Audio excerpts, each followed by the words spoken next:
Hello guys, MR classes में आपका स्वागत है। नया साल 2021 आप सभी को बहुत बहुत मुबारक हो। ईश्वर आपको अपने लक्ष्य प्राप्त करने की इतनी शक्ति दे कि आप लगन से, एकाग्रता से, निष्ठा से अपने कर्तव्य का पालन करें, जिससे आपके देखे हुए सपने पूरे हो। ये नया साल आपके जीवन के सभी सालों से बेहतर साबित हो, ये मेरी भगवान से प्रार्थना है। तो आज मैं आपको सीटेट के बहुत ही महत्वपूर्ण प्रश्नों पर चर्चा करूंगी और बहुत ही महत्वपूर्ण चीज़ बताऊंगी आपको। तो प्लीज़ आप वीडियो को पूरा देखें और अगर नए हो तो सब्सक्राइब और लाइक करना न भूलें। ये वीडियो आपके लिए बहुत ही महत्वपूर्ण है। सबसे पहले प्रश्न है कि बच्चे को कभी भी गलत नहीं ठहराना चाहिए।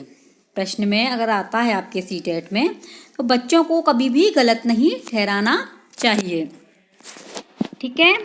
नेक्स्ट है, प्राथमिक स्तर के प्रश्नों को हल करते समय 5 से 12, कितने से 5 से 12, कौन से प्राथमिक स्तर, वर्ष 5 से 12 वर्ष तक के बच्चों को ध्यान में रखना चाहिए, तभी उसका उत्तर देना चाहिए। ये आपके बहुत ही महत्वपूर्ण टिप्स हैं जो आपके पेपर के लिए बहुत इम्पोर्टेंट होंगे। नेक्स्ट है, कई बार हमारे सामने ऐसे प्रश्न आते हैं जिनके चारों विकल्प सही होते हैं। कितने? चारों विकल्प ही हमें सही लगने लगते हैं। ऐसे में चारों में जो सबसे बेहतर हो, जिससे बच्चे का नुकसान न हो, उसी विकल्प को सही मानना चाहिए। ठीक है। नेक्स्ट है कि अब जब हम सीटेट का पेपर देते हैं तो हमारी समझ में नहीं आता है कि हमने जो संस्कृत का भरा है तो वो हम कैसे हल करें। तो देखिए, एक सबसे पहला जो प्रश्न पेपर मिलता है, प्रश्न पत्र, वो सभी के लिए कंपलसरी होता है और दूसरा प्रश्न पत्र जो मिलता है वो सब्जेक्ट वाइज मिलता है।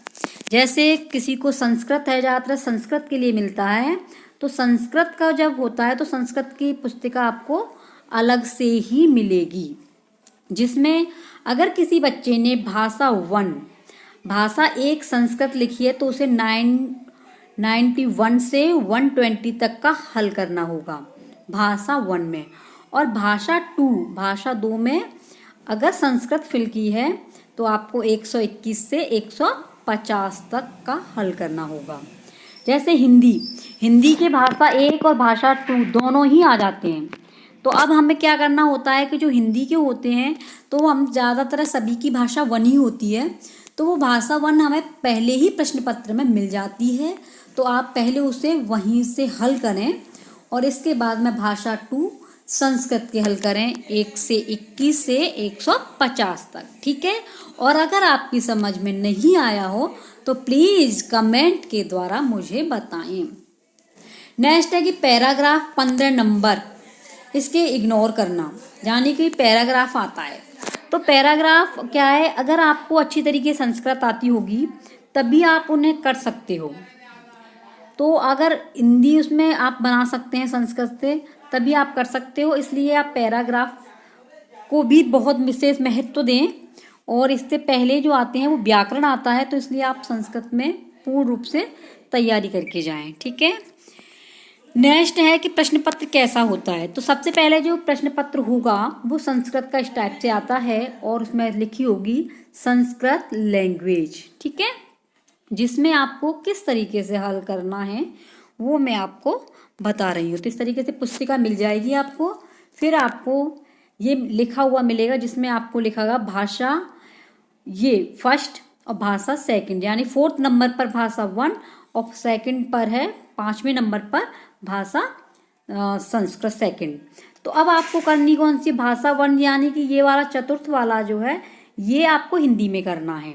ठीक है। क्योंकि भाषा 1 हमारी हिंदी होती है और 2nd में संस्कृत में हल करना है। अब इसमें अगर कोई दिक्कत होती है तो आप मुझे बताएं। ठीक है। नेक्स्ट है कि किस तरीके से इसमें आया है, अभ्यर्थिनः चतुर्थ भागस्य प्रश्नानां प्रश्न संख्या 91 और 120 उत्तराणि दद्युः यदि तै संस्कृतं प्रथम भाषा रूपेण चित्तम। अगर किसी ने संस्कृत भाषा पहली मानी है तो वो 91 से 120 तक के उत्तर देगा, और नहीं मानी है तो वो जो है अपनी दूसरे में ही दे देगा, पार्ट 4 में। ठीक है, ये इस तरीके का दिया गया है। तो आपको जो है अभ्यर्थी चतुर्थन भाषा प्रश्नानाम प्रश्न संख्या इतने से इतने तक के आपको उत्तर देने होंगे। ठीक है, ये आपकी ओनली संस्कृत लैंग्वेज। ठीक है, नेक्स्ट है आपका कि अधिगम क्षमता से रिलेटेड बहुत सारे इंपॉर्टेंट प्रश्न। अधिगम क्षमता से, जैसे कि आपका डिस्ग्राफिया, ग्राफ्स किससे संबंधित है? लेखन संबंधित। किससे है? लेखन से। लेक्सिया पठन संबंधी समस्या से। ठीक है, प्रेक्सिया मतलब पढ़ने, लिखने तथा बोलने से संबंधित समस्या से है। अप्रेक्सिया तंत्रिका तंत्र संबंधी विकार। ठीक है, ये इससे संबंधित है। कैलकुलिया गणनाओं से संबंधी है, गणित से संबंधित। कैलकुलेटर का यूज किस में करते हैं? गणित में। तो ये डिस्कैलकुलिया बहुत ईजी है। डिस्पेजिया किससे है? गति कौशल संबंधी समस्या से। ठीक है, अफेशिया है भाषा संबंधी समस्या। अफेसिया ये किससे संबंधित है? भाषा संबंधी समस्या से। तो अगर इसमें कोई भी आपको परेशानी होती है तो प्लीज़ आप मुझे कमेंट के द्वारा बताएं, और आज का वीडियो आपको कैसा लगा ये भी हमें आप बताएं। ठीक है।